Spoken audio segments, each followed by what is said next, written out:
Hi, Dr. Mala here. I've been getting a lot of questions from my friends about what's the difference between airborne and droplet and so on and so forth. So, basically, in a nutshell, when we speak of airborne diseases, we refer to particles that stay suspended in the air for hours. And that's what we worry about because when we inhale those, they go straight to our lung, to the alveoli, and can cause disease right at the level of the lung. So basically, when a person sneezes, liquid comes out in the form of droplets, and there are large-sized droplets defined as more than 10 micrometers, and there are small-sized droplets which are described as less than 10 micrometers. The small-sized droplets, less than 10 micrometers, are technically called aerosols. So basically, in the case of COVID, when a person sneezes or coughs, the liquid that comes out of their mouth is split half and half between aerosol, which is airborne, and between the larger droplets, which land usually to a surface or to the ground within 6 feet, but with wind currents can go up to 18 feet.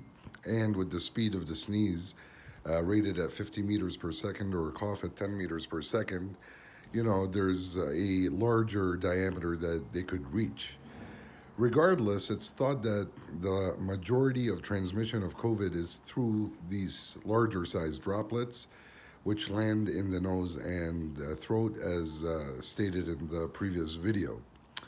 So, basically, what do we do with these aerosolized particles?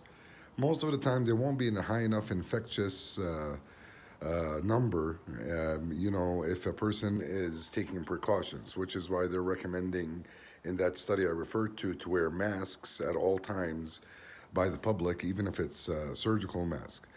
Surgical masks reduce about 80% of the particle transmission into the body. It's better than nothing. Combined with social distancing and other active measures, this can decrease the transmission of the COVID 19.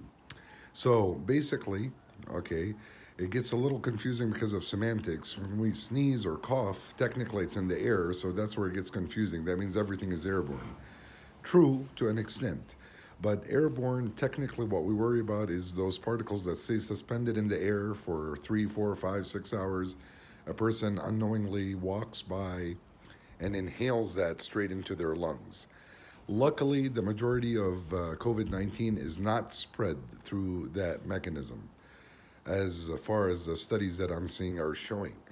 However, that's why the CDC recommends that N95 respirators, which block out 95% of the particles, be worn during procedures where things can be aerosolized, like intubation or nebulized treatments, etc.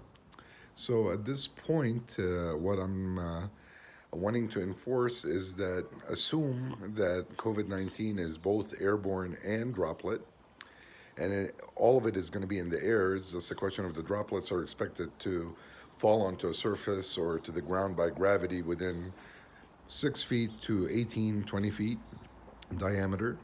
And whereas the ones that do stay suspended in the air are the dangerous ones that we can protect ourselves by wearing a mask.